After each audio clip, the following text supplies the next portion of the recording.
À tous et à toutes. Je m'appelle Marie-Christine, ça fait 3 ans que je fais les reconnexions galactiques. Je me suis éveillée de façon progressive, mais ça m'a pris 12 ans en fait. Donc là vous avez devant vous une personne relativement équilibrée, qui a des tas de connaissances. J'ai dit relativement équilibrée, parce que c'est pas facile tous les jours. Et quand je me suis éveillée, j'ai eu personne pour m'expliquer le pack de base. Quand j'allais dans les salons du bien-être, j'avais tout le monde qui me disait « Oui, mais vous savez, madame, tout est énergie. » Donc toute énergie, pour moi, ça voulait rien dire. Et pour eux, ça voulait dire quelque chose, mais ils ne savaient pas m'expliquer. Donc j'ai estimé que je devais quand même gratter un tout petit peu. Donc en fait, les connaissances que j'ai eues, je les ai eues par personne, uniquement par travail personnel. C'est pour ça que ça m'a pris très très longtemps. Par contre, maintenant, je commence à aller dans la nuance. Et c'est là où le travail est très intéressant. Donc à la base, moi je suis administrateur réseau, système et sécurité informatique à la CPAM. Donc personne n'est parfait. J'ai quitté mon job en 2021, donc en pleine crise du Covid, pour m'installer en tant que coach et numérologue. Donc je suis passée du monde binaire 0-1 au monde plus que binaire de 0 à 9. Donc ça m'a ouvert plein de portes et plein de connaissances. Donc j'aime bien en fait décortiquer les processus. Mon job à moi, c'est d'expliquer les processus de façon simple, pratico-pratique. Et en général, plus c'est complexe, plus j'aime. Et j'arrive toujours à trouver des pistes d'amélioration. Donc quand j'ai quitté la Sécu, en fait, j'ai quitté en ayant trouvé quelque chose qui fait gagner du temps, des sous et de la ressource. Donc après, c'était plus marrant, donc j'ai quitté. Donc là, on va parler de la loi de la vibration. Je m'excuse par avance si je bafouille, si je rougis, si je ne sais pas répondre à vos questions, ou si je me mets à pleurer, parce qu'il y a des fois, je suis hypersensible, donc... je perçois des choses, mais pour le moment, j'arrive pas trop à cadrer ce qui se passe. Donc, je suis complètement dans mon authenticité. Ça, on ne peut pas me le reprocher. Je vais être plein pot aux petits oignons. Voilà. Et j'ai un certain sens de l'humour. Donc, la loi de la vibration. Donc, qu'est-ce que c'est? D'où ça vient? Comment ça marche? On verra des applications concrètes dans la matière et on verra des applications que moi je pratique en numérologie, au tarot et en développement personnel. Et je vous donnerai la recette de la potion magique comme à chaque fois que je finis une conférence. Donc la loi de la vibration, techniquement, j'ai rien à vous apprendre. Les personnes qui font partie des reconnexions galactiques, j'estime que en fait je ne leur apprends rien. Mais on va voir si vraiment je ne vous apprends rien.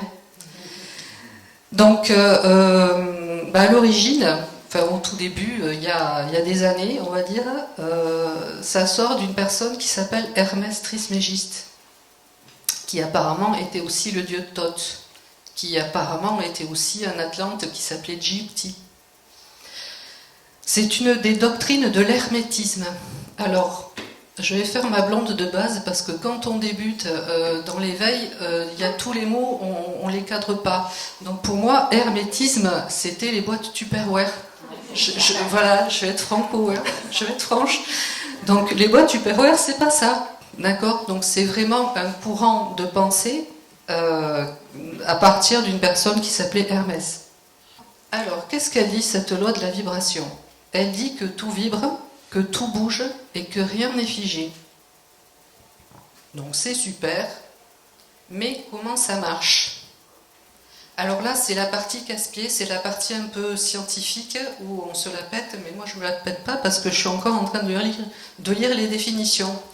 Donc en fait, une vibration, d'un point de vue physique, c'est un type de rotation des particules ou des photons autour d'une position d'équilibre. Donc ces caractéristiques, on trouve la fréquence, donc un nombre de fois par unité de temps. On trouve un mouvement, c'est-à-dire une vitesse et un sens. Et on trouve une amplitude, c'est-à-dire un degré du haut et un degré du bas. C'est l'accumulation de vibrations qui entraîne la rotation des particules qui font s'agglomérer entre elles pour former un atome qui aura des caractéristiques précises. Donc en fait, dès l'instant où on change quelque chose dans la fréquence, dans le mouvement ou dans l'amplitude, la forme que cela va avoir au final, ben, ça va changer. Voilà, donc plus on modifie ces variables-là, et plus ça bouge. Donc je vais vous donner un certain nombre d'exemples dans le concret. Alors j'ai appelé ça le concret concevable, c'est-à-dire qu'un moldu peut le comprendre. Donc dans le concret bizarre, bon, il faut quand même avoir travaillé un petit peu la matière pour se rendre compte que c'est pas si bizarre que ça, mais que c'est logique. Donc dans le concret concevable, vous avez les figures de Chladni, qui en fait est le démarrage de la cymatique. Chladni, c'était quand même en 1787, donc c'est un ingénieur allemand qui a fait vibrer en fait une corde d'archer sur une plaque en ferraille avec du sable dessus. Et de suite, c'était les prémices de la cymatique. Donc c'est quand même en 1787. Et à partir de là, ils ont commencé à faire des tas d'expériences diverses et variées avec des supports différents et pas des archers différents, mais d'une autre façon. Voilà. Les figures de Chladni, en fait, quand on est issu de la CPAM comme moi, les figures de Chladni, en fait, elles ressortent d'une certaine façon dans l'assurance maladie. Et on ne croirait pas que ça se fait comme ça. Vous avez le syndrome du doigt blanc, qui est reconnu par l'assurance maladie comme une maladie professionnelle. Toutes les personnes qui travaillent dans la gestion du bois, dans les forêts, quand elles coupent avec les tronçonneuses, quand elles font du marteau-piqueur ou de la débroussailleuse, en fait, c'est comme les figures de Chladni. Ça réorganise la matière, sauf que là, c'est sur le corps, donc le corps, il trinque. Et donc, l'assurance maladie, elle ne met pas le terme figure de Chladni ou cymatique dans sa gestion administrative. Elle met syndrome du doigt blanc, et c'est quand même reconnu comme maladie professionnelle. Le truc, c'est que ils ne reconnaissent pas le sens inverse, c'est-à-dire dans la fabrication, la refabrication dans un ordre correct de toutes les molécules. C'est pourquoi le doigt blanc? Parce qu'en fait, il devient blanc au sens strict du terme. En fait, il y a c'est une dégénérescence graduelle des tissus vasculaires et nerveux qui se produit de sorte que le travailleur perd sa capacité de manipulation et la sensation dans les mains. Le sang se retire. Pardon ? Le sang se retire. C'est ça. Voilà. Et donc, plus de sensation. Il y a trop de vibrations. Donc, en fait, les personnes qui sont soumises à ça, en fait, elles sont sensibles à ça. Moi, j'ai fait de la débroussailleuse, j'ai pas de syndrome de doigt blanc. Mais quand c'est constamment, tous les jours, à un degré assez important, voilà, ça fait ça. Ensuite, vous avez, ça c'est un de mes exemples préférés, c'est un Écossais qui est mathématicien, qui s'appelle Lawrence Edwards, qui a photographié en fait pendant des années les bourgeons d'arbres. Donc il s'est dit, tiens, c'est bizarre, le bourgeon d'arbre, pendant toute la période de repos, il fait comme une espèce de pulsation. Donc en fait, il se contracte, il se rétracte, il se contracte, il se rétracte. Donc il a fait une formule mathématique super savante, et en fait, il s'est rendu compte que ça se contractait et ça se rétractait tous les 15 jours. Bon, qu'est-ce qui se passe tous les 15 jours ? Il y a la Lune qui se trimballe dans un endroit divers et varié. Mais il n'y avait pas que ça. Il y avait aussi la position de certaines planètes. Et donc, il s'est rendu compte que le bourgeon du chêne était relié à la planète Mars. Donc, quand Mars, la Lune et la Terre sont alignés d'une certaine façon, en fait, le bourgeon, il fait comme une pulsation, comme une respiration. Et arrivé au mois d'avril, il y a le déclic de trop, et hop, c'est le bourgeonnement. Donc il a fait ça également avec les bourgeons du frêne qui pulsent avec la planète Saturne, il me semble. Donc il y a d'autres objets dans l'univers. Si Mars réagit comme ça, vous êtes bien d'accord, il n'y a pas de câble réseau entre Mars et le chêne du coin. D'accord ? Donc il y a bien quelque chose qui se passe. Et le quelque chose, en fait, c'est une vibration. Voilà. Donc, il n'y a pas que des chênes sur la planète, il me semble. Ça veut dire que Mars, c'est pas la porte à côté. Donc quand on a des thérapeutes qui vous parlent de soins à distance, bah, c'est pareil. Quand on débute, on vous dit oui, oui, je vais vous faire le soin à distance. Mais attends, mais oui, ça s'explique. Mais il faut quand même le comprendre et connaître la mécanique. Dans le concret bizarre, c'est là où on commence le concret bizarre. Vous avez l'expérience du home chanting. Alors, je crois que ici, là, vous voyez en avoir un. Donc, le home chanting de Washington, il ressemble très fortement au home chanting de Maharishi dans les années 50. Donc, à Washington, c'était en 1993. C'est une expérience que j'aime bien donner parce que c'est sourcé. C'est vraiment, c'est pas quelque chose qu'ils ont fait sur le coin d'une table. Ils s'y sont pris quelques années avant et quelques années après. Ils ont cadré l'expérience. Donc un certain nombre de personnes, un certain nombre de scientifiques ont d'abord pris les mesures de ce qui se passait à Washington en termes de criminalité. Ils ont sorti leurs statistiques, ils ont dit c'est comme ça si on fait rien. Et ils ont commencé à faire entre le mois de juin et le mois de juillet 93 un home chanting. Donc ils ont fait venir progressivement 4000 personnes qui ont chanté le home avec une conscience, je vais faire baisser le taux de criminalité dans la ville. Et curieusement, vous n'allez pas me croire, ils ont fait baisser le taux de criminalité de plus de 23%. Même 28%, j'ai le chiffre. Voilà, donc merci pour l'actualisation. Donc ils ne se sont pas dit, tiens, c'est bien, on va continuer. Ah ben non, ça s'arrête là, donc je pense qu'il y a des choses à faire. J'aime bien ce truc-là parce que c'est quand même sourcé et voilà, c'est une démarche qui est très bien cadrée. Ils n'ont pas fait baisser que le taux de criminalité, il y a eu une baisse de la fréquentation des urgences, ce genre de choses. Ce qui montre que, en fait, c'est ce qu'il faut retenir, c'est l'attention que l'on met. Ils n'ont pas fait baisser le cours de la carotte, ils ont fait baisser le taux de criminalité. Donc, en mettant le focus sur une chose en particulier, c'est possible. Donc, ça s'appelle la méditation transcendantale.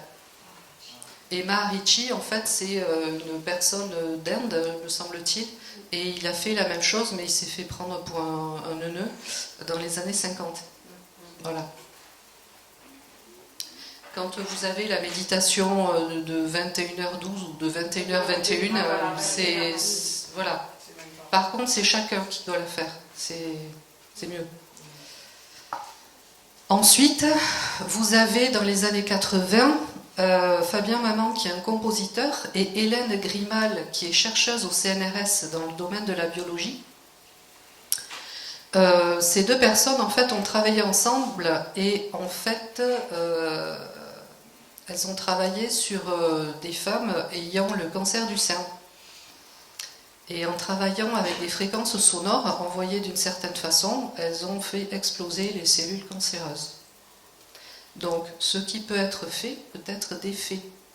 Donc, si on emploie tout ce qu'on voit depuis les deux slides, la distance, le focus, l'attention, etc., etc., il y a des choses assez sympas qui peuvent être faites.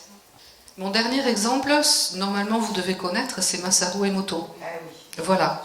Masaru Emoto que je mets en parallèle avec ce que moi j'ai vécu au collège Sphère, collège de médecine traditionnelle chinoise de Aix-en-Provence, qui a fait aussi ses petites recherches et ses petites expériences avec des tubes ASC remplis d'eau de source sur lesquels ils ont mis les lettres hébraïques. Et donc avec l'appareil scientifique qui va bien, avec la bobine de fibre qui fait 1 km et des brouettes, voilà, ils ont fait également des photos de la même façon que Masaru Emoto. Donc même les formes qui sont figées, ça vibre et ça modifie la matière. Donc là, vous avez à la fois l'expérience de Masaru, où là, vous avez de l'eau polluée, et là, la même eau polluée, une fois qu'on a bien fait sa petite prière, elle est un petit peu plus jolie que l'eau polluée. De la même façon, vous avez des lettres hébraïques.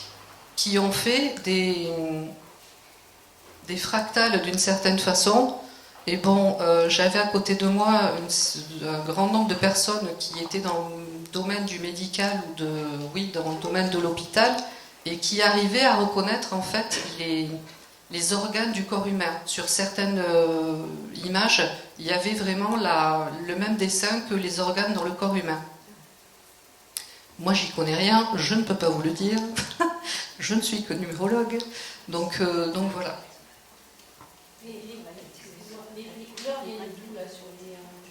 Alors, les couleurs, en fait, elles viennent de l'appareil qui a été paramétré d'une certaine façon. Voilà. Je ne peux pas vous dire si c'est pile les couleurs de la lettre en question. On pourrait se dire que oui, surtout pour Aleph. Mais voilà, non, c'est du paramétrage en fait. J'ai d'autres diapos où les couleurs, c'est plutôt des couleurs fluo, dans le rose, dans le vert, dans le jaune, dans le violet. Ça ne fait pas la même chose. Donc on passe à la partie numérologie. Moi, tout ça, en fait, ce qui m'intéresse, c'est dans la matière, dans mon quotidien, comment je m'en sers. Comment je me sers de la connaissance sur la vibration. Oui, donc on parlait des vibrations et qui apparaissent dans la nature partout en fait. Tout à fait. Et je me posais la question si nous, en tant qu'esprit, on était vibration ou absence de vibration. C'est-à-dire, si je veux dire, avant de s'incarner, on s'incarne, mais avant de s'incarner, donc on a un esprit. Est-ce que on est sans matière, sans énergie, sans espace, sans temps, sans vibration donc? Alors je crois qu'on n'est pas sans énergie. Moi, au niveau de connaissance auquel je suis, je ne prétends pas tout savoir et être super intelligente, mais de ce que j'ai compris, nous sommes énergie. Dès l'instant où il y a énergie, il y a fréquence, qui est dit fréquence, dit vibration. Oui, mais on est énergie, c'est-à-dire qu'on est énergie. Oui, on n'émet pas de l'énergie, on est énergie. On émet, on est et on émet. On est et on émet, d'accord. On est et on émet, de ce que moi j'ai compris. Après, peut-être que vous avez d'autres connaissances plus développées, ou voilà, mais vous me posez la question, je vous dis, nous sommes et on émet de l'énergie. D'accord, parce que c'est vrai que pendant très longtemps, je pensais qu'on était un rien qui pouvait créer de l'énergie. Et récemment, j'ai plutôt découvert qu'on était de l'énergie, des vibrations à un très haut niveau, et qu'on pouvait créer aussi de l'énergie. Tout à fait. On est créateur. Dès l'instant où il y a une émanation de quelque chose, en fait, on fait bouger les particules autour de nous. Soit on les repousse, soit on les attire, mais obligatoirement, la matière, elle bouge. C'est comme si on était une boule qui flottait dans une piscine avec des tas d'autres boules. Bon, au fur et à mesure du courant dans la piscine, on va faire ça, on va se coller aux uns, on va se décoller des autres. Et en fait, c'est ça. On est en train de créer. D'accord, très belle. Constamment. Très belle image. Donc moi je m'appelle Marie-Christine. J'ai voulu savoir ce que c'était Marie-Christine. Pendant 20 ans on ne m'a pas appelée comme ça. On m'appelait par un surnom. Donc en fait Marie-Christine, je l'ai occultée. Et je me le suis pris dans la figure à partir de 20 ans quand j'ai mis un pied dans le monde du travail. Et c'était pas pareil en fait. Donc les prénoms, nos prénoms, notre identité de naissance, c'est un petit peu notre fonction, puisque nous sommes, les lettres vibrent, donc l'organisation des lettres n'est pas anodine, et on a quand même un chantier à faire, puisque tout sert dans l'univers. Voilà, nous sommes tous en interaction les uns avec les autres, à des dosages différents, mais on sert. Donc à quoi sert-on? Et donc depuis 12 ans, Marie-Christine, je la pratique bien, et je trouve des trucs super sympas. En numérologie, je suis le chemin de vie 1, super chemin de vie 11-2. Donc il n'y a que du 1. Donc le 1, il est aussi relativement pas costaud, puisque c'est celui qui démarre le chantier. Issu de la date de naissance que l'on additionne en colonne. Et donc par effet d'addition successive, on trouve du 1. Donc c'est un objectif, c'est comme un jalon à atteindre. Voilà. je dois appréhender tout ce qu'il y a lieu d'appréhender avec le chiffre 1 plusieurs fois pour aboutir en fait au chiffre 2.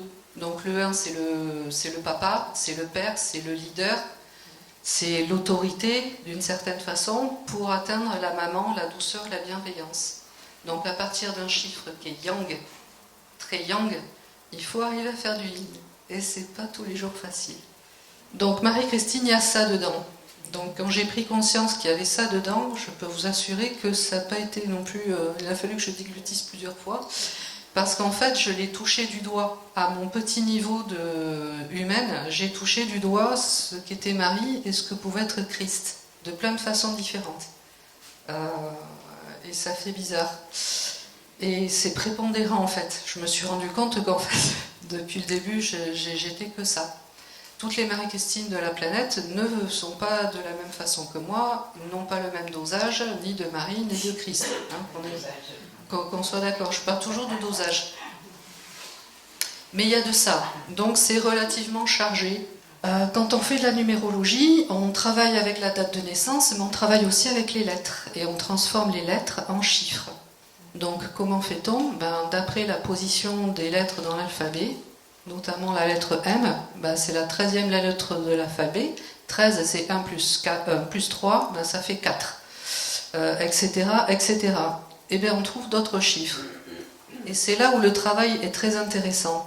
Chaque chiffre ayant une vibration et calant un domaine très spécifique de la vie, en fait, je me téléguide, parce que c'est comme ça, je me téléguide au quotidien en fonction des chiffres qui sont là.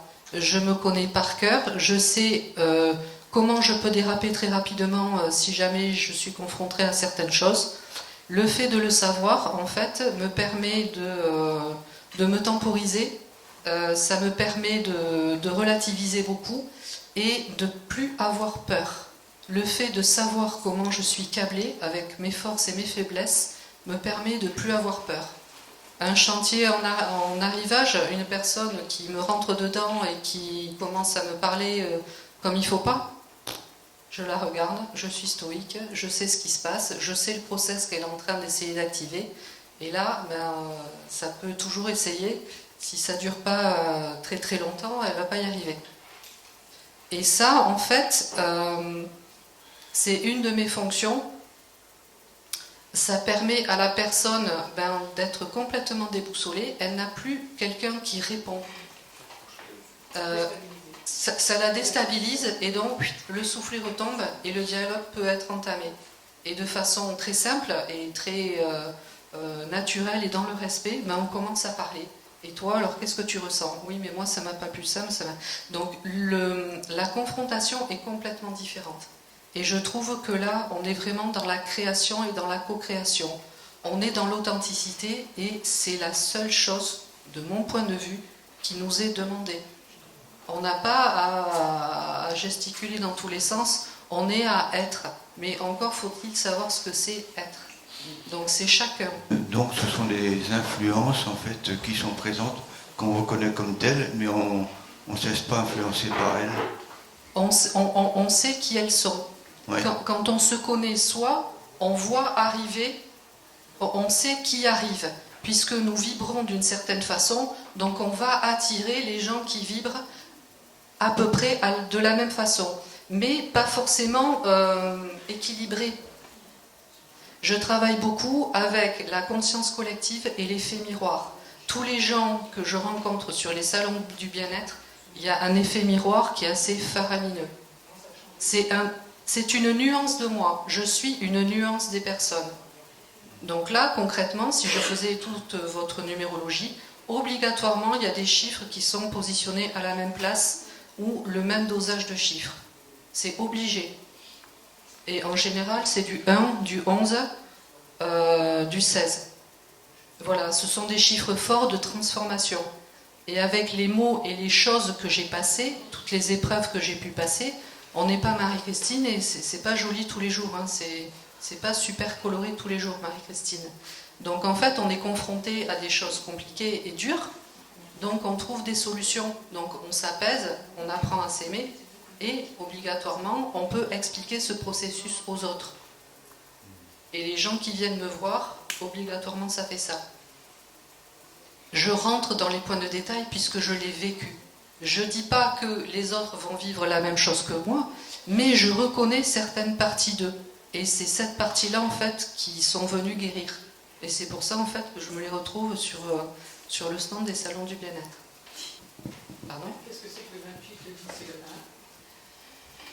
1? Alors, oui, pardon, je vais expliquer un tout petit peu. Je suis pas fait pour... Enfin, voilà, je fais pas un cours de numérologie. Là. Ah oui, non, mais c'est pour ça. Par contre, à la fin, j'ai mon ordinateur, donc si jamais vous voulez des explications, je peux vous en donner. J'ai même ma grille, il n'y a aucun souci. En fait, on va calculer... 4 plus 1 plus 4 plus 9 plus 5. On va calculer 4 plus 1 plus 9 plus 9 plus 5, ça va faire 28. 3 plus 8, blablabla, ça fait 51. Et ensuite, on réduit toujours à un chiffre. Ah oui, oui, t'es bon. Voilà. Oui, d'accord. Donc, le premier tracé, c'est la globalité. Ensuite, vous avez que les voyelles. Et après, vous avez que les consonnes. Et on fait ça avec n'importe quoi. On fait ça avec votre nom de rue, on fait ça avec le numéro de sécurité sociale, on fait ça avec votre plaque d'immatriculation, le téléphone, et on trouve des pépites. On peut trouver des pépites. Donc, comme je m'intéresse à tout, et qu'il y a toutes les infos qui arrivent, parce que je suis câblée pour avoir les informations, si j'ai demandé tellement fort que je suis noyée d'informations, en fait, j'ai voulu savoir, à partir du tarot, avec mes chiffres, excusez-moi, je remets tous les chiffres de numérologie qui sont là, 6, 15, 10, 16, etc., etc., ceux qui sont au-delà, non, au-delà de 22, non, mais ceux qui sont en dessous de 22, oui, je les ai plaqués en fait sur le tarot de Marseille. Cette organisation-là, en fait, c'est l'organisation des personnes qui s'appellent le complexe mémorial sociétal RA, qui est issu d'une lecture très bizarre que j'ai eue il y a 2 ans ou 3 ans, et qui expliquait en fait que c'était eux qui avaient eu l'idée du tarot d'une certaine façon, et c'est eux qui ont été les enseignants des anciens Égyptiens du temps de Ra. Voilà, donc ce complexe mémorial sociétal, en fait, ils viennent de Vénus. Bon, peu importe d'où ils viennent, peu importe qui ils sont, moi j'ai capitalisé en fait l'information de tu organises le tarot comme ça, qu'est-ce que ça veut dire? Et donc je m'approprie en fait cette organisation du tarot. Donc vous avez la ligne du bas sur 7 cartes. Celle-là, je considère que c'est nous, en tant qu'humains. Nous en tant qu'individus. Donc la première ligne, en fait, c'est la ligne du mental. La deuxième ligne, c'est la ligne de la matière, du corps. Et la troisième ligne, c'est la ligne de l'esprit. Donc en général, vous arrivez sur les salons du bien-être, je fais votre numérologie, obligatoirement vous avez du 11, vous avez du 13, vous avez du 15 et 2 ou 3 pièces rapportées. Donc moi ce qui m'intéresse, ce sont les cartes en fait de transformation. Donc dès l'instant où on dépasse le 10, pour moi c'est transformation plein pot. Surtout le 13 et le 15, c'est pas forcément des cartes super faciles à passer. Quand je plaque Marie-Christine sur les cartes du tarot, en fait, vous avez toutes les pastilles vertes. C'est inné. Quand on s'appelle Marie-Christine, c'est inné. On a à la fois les compétences et à la fois les ennuis des cartes qui correspondent aux pastilles vertes. Donc on va aller chercher, puisqu'on les a les compétences, on a les outils. C'est dans ma cabane à outils, j'ai plein d'outils. Donc je vais chercher le marteau, je vais chercher mon marteau, je vais chercher ma débroussailleuse pour me pacifier l'aspect famille, pro, personnel, sociétal, machin truc. Je fais du ménage dans mes amis, je fais du ménage dans mes affaires. Je vais commencer à savoir dire non. Non, j'ai pas envie du repas de famille qui dure 3 plombes, ça m'intéresse pas, je vais faire autre chose. Donc voilà. Petit à petit, j'ai passé toutes les cases. Au niveau des pastilles oranges, en fait, je raccroche à mon thème complet de numérologie. J'ai rajouté des pastilles. Donc Marie-Christine, en fait, c'est pas qu'elle a tout en elle, mais presque. Il lui manque l'authenticité. Il lui manque de savoir interpréter tous les rêves bizarres qu'elle peut faire, et obligatoirement, elle va passer par le monde, donc l'accomplissement. Donc Marie-Christine, en fait, elle a toutes ses compétences, elle a toutes ses problématiques, parce que c'est pas que du... Voilà, c'est les deux aspects, hein, il y a le positif et le négatif. Et c'est pas qu'il lui manque pas grand-chose, mais encore faut-il le savoir et aller le chercher. Donc dans ma besace, j'ai plein de choses. Et maintenant, même pas peur, ben j'y vais. Que ça plaise ou que ça plaise pas, je fais l'étoile, c'est-à-dire l'authenticité plein pot. Voilà, je suis là, je suis en train de vous expliquer des trucs de vibration alors que certainement vous savez déjà plein de choses. Ça me pose aucun problème. J'ai pas la voix qui tremble, maintenant je suis à l'aise. Bon, ben, voilà, on fait et puis on verra bien ce que ça donne. Donc en conclusion, c'est une forme de recette de potion magique. On est ici en fait pour apprendre que oui, il y a des trucs bizarres qui se passent là-haut, oui, il y a des trucs que l'on a en nous, mais comment fait-on? On est quand même terrestre. On n'est pas, enfin alors c'est pas qu'on n'est pas galactique, mais on est là, on n'est pas au plafond, d'accord? Donc quand il y a des choses pas cool qui se passent dans nos vies, on a la main pour transformer tout ce qui se passe. Donc comment on fait pour transformer tout ce qui se passe? Ben, on change soit la fréquence, soit le mouvement, soit l'amplitude. D'accord? On agit en fait sur les 3 leviers. Comment on fait? Ben, la volonté, l'attention, c'est ce qu'on a vu dans Maharishi, l'expérience de Washington. Et le Kybalion, qui est issu de l'hermétisme, c'est le livre de référence hermétique, non pas Tupperware, mais de Hermès. La volonté dirige l'attention et l'attention modifie la vibration. Mais il manque un ingrédient secret dans la recette. Est-ce que vous savez me le dire? Merci. S'il n'y a pas le moteur, s'il n'y a pas l'essence, s'il n'y a pas le coup de pied au cul, c'est un petit peu ça. S'il n'y a pas l'élan, en fait, tout ça, ça ne sert à rien. Donc plus on met de l'amour, volonté, attention, plus ça arrive d'un claquement de doigts. Et il y en a, ça arrive vraiment d'un claquement de doigts. J'en connais plusieurs, j'ai pratiqué une fois ou deux, c'est sympa. À reproduire, c'est un peu moins pratique, parce qu'on doute, on n'est pas forcément dans l'équilibre complet tout le temps, tous les jours, mais ça se pratique. Par contre, si on met autre chose que l'amour, eh ben on a le résultat. Voilà, si on met la haine et la colère, on a le résultat, mais il n'est pas super, il n'est pas sympa. Il n'est pas sympa. Donc, vous pouvez poser des questions, vous pouvez échanger avec vos pratiques de comment vous modifiez vos vibrations ou comment vous faites en sorte de passer certaines épreuves qu'on vous met devant le nez. Là, ce sont des échanges. Je peux vous parler du dernier que moi j'ai passé le week-end dernier, enfin depuis 4 mois, mais j'aimerais bien que vous puissiez vous aussi parler. J'ai le micro, alors je me permets de parler. Gardez-le, vous, il vous va très bien en fait. Il vous va très bien. Oui. J'ai vécu une expérience, je ne sais pas si c'est directement en rapport avec ça, mais j'étais en vacances, c'est normal, je suis à la retraite. Oui.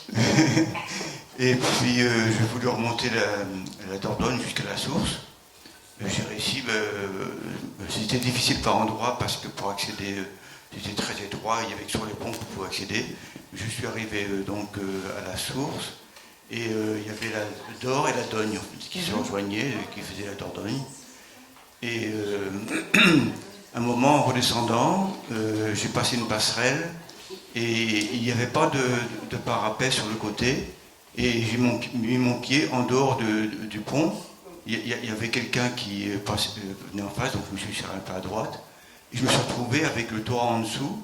Qu'est-ce que je fais? En fait, les vibrations étaient plutôt calmes, puisque j'ai regardé, ça m'a paru peut-être, je sais pas moi, 2 ou 3 minutes, alors que c'était une seconde, même pas.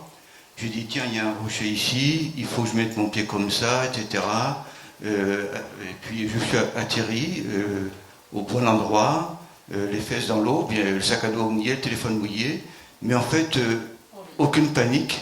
C'est ça. Et il n'y avait pas très haut, heureusement il y avait peut-être 1 mètre, mais bon, j'aurais pu me faire mal. Mais c'est pas de Et- panique et c'est de la maîtrise et de la confiance et bon, bah, on voit ce qui arrive, quoi. Voilà, donc les vibrations n'étaient pas, comment dirais-je, c'était pas influencé par le passé, par les choses diverses. Et bon, je ne sais pas si c'est un rapport directement avec ça, mais j'avais envie de communiquer. Merci. Quand j'ai déménagé, moi j'ai été percutée à mes 40 ans, hein, j'ai eu une bombe atomique qui m'est arrivée dessus, j'ai pas compris. Donc il a fallu que je fasse. Quand j'ai contracté une nouvelle maison, j'étais déjà un petit peu guérie, j'avais entamé mon chantier de qui je suis, comment je marche, comment ça se fait que j'avais laissé la porte ouverte à des tas de choses qui se sont arrivées et que maintenant il fallait que je commence à fermer quelques verrous. J'ai fait une liste d'intentions. Ma maison, elle était déjà dans ma tête. Je l'avais là. Je l'ai juste matérialisée par écrit sur un petit post-it de 10 par 10. Alors, je veux ça, je veux ça, je veux tel prix, je veux tel... Je suis allée dans les points de détail très précis. Je ne me suis pas épiloguée en faisant des phrases longues, etc. C'était la liste des courses. Je faisais la liste des courses de ce que je voulais dans ma maison. En fait, je l'ai trouvé de suite. Je l'ai trouvé de suite. En 15 jours, j'avais ma maison, j'avais le notaire, j'avais les finances. Ça s'est bouclé en 15 jours. J'ai fait rapidement. Ah. 7 jours. À faire tous les papiers, etc. etc. Non, pas les papiers, mais l'appartement Micro. exactement que je voulais. Ah, pardon. J'ai mis 7 jours au lieu de 15 pour trouver l'appartement. J'avais fait ma liste de courses. Ouais. Alors, moi, c'était 15 jours pour tout. Ah, bah, ok. 15 jours pour tout. Voilà. C'est pareil, c'est super rapide aussi. Donc en fait, dès l'instant où on l'a là, où on l'a ici, à le verbaliser, et où on l'a dans le cœur, comme ça, alors voilà, c'est mieux, comme ça, d'un claquement de doigts. Mais des trucs, bon là c'est du concret, mais il y a des trucs complètement bizarres aussi. Quand moi je me suis fait percuter, j'ai rencontré une voyante. Première fois de toute ma vie, je rencontre une voyante, elle m'a décrit toute ma vie. Et là j'ai dit, comment ça marche? Et dès l'instant où j'ai dit, comment ça marche, je sais pas, je devais le vibrer tellement fort qu'en fait, allez viens l'information, viens. Je n'avais rien à faire. Il y a tout qui arrivait. Je posais une question, j'avais des conversations avec mes collègues, j'avais la réponse qui arrivait sur mon ordinateur. Bon, moi je faisais de l'informatique à l'époque, donc ça arrivait, tout arrivait par ordinateur. Mais voilà, j'avais les réponses à des conversations que j'avais, des tuyaux à donner, pouf, et je servais de passe-plat et j'envoyais les informations à droite, à gauche. Dès l'instant où je me pose une question, il suffit que je regarde mon premier fil d'actualité sur YouTube. C'est bon, ah, c'est là, ça y est, je sais. Là. C'est vraiment un alignement. Quand on vous parle d'alignement, c'est vraiment un alignement. On peut vous voir. Bien sûr, vous pouvez oui, je suis là. Je suis là. Merci beaucoup pour votre attention et puis,